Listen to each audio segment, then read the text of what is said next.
You've taken this and you've put powder down the barrel.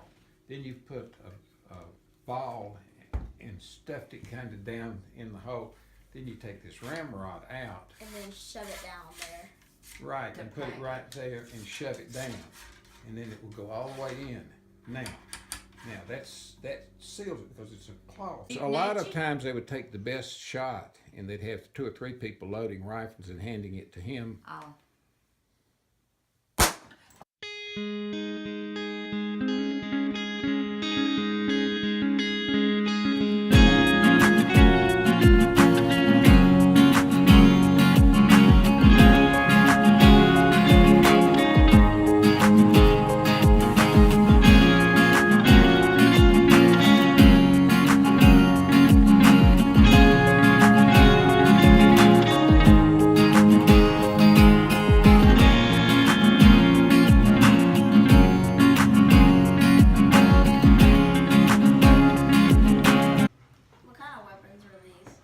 These are all Civil War weapons, Cameron. The South had to use things that they got from the North. This particular rig right here, this is called a cap box. This is a belt buckle. CS stands, instead of US, it says CS, Confederate States. This is a typical cavalry type holster that carried this pistol right here. What's unusual about this is a United States marked pistol. It was made in the North, and it has US on it, which was being carried in a Confederate officer's holster. Probably it was a Union or an American officer who chose to fight for the South instead of the North. And he had this holster made for this Colt Dragoon, which was an early Colt pistol. And he carried this. Also on this, in this photograph, is a British pistol, a Kerr or Kerr, K-E-R-R. And the South did not have the capacity to make guns in the number the North did. They had a few manufacturers, but they only made a few hundred or even at best a few thousand pistols when tens of thousands were needed. So they started importing, they sent agents to England, and they ordered these Kerr revolvers, and these were really more common than Confederate-made revolvers, but they're still very rare. This is a pair of field binoculars, typical of the kind that both sides wore or used. This is a Colt Navy in a holster, which is unmarked. I don't know if that was Confederate or Union, but I do know that my great-grandfather went to Knoxville. He was a harness maker here in Elizabethton, and he made leather goods for the South during the Civil War. And this, coming from this area, he may well have made that. We don't know.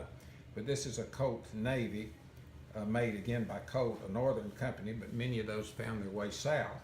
And then this is a smaller model pistol that came out and was used largely by the North. This is a little powder flask that they used to put the powder in these guns that were cap and ball, that were ignited by these little nipples that on the back where you put caps, we fired one a moment ago and you saw how they worked, and that was very reliable. This short sword is called a fighting knife, and it's a typical design, and it was very common in the Southern Army because it was something that could be made at blacksmiths' shops. It was not something that you had to have a factory to make. Blacksmiths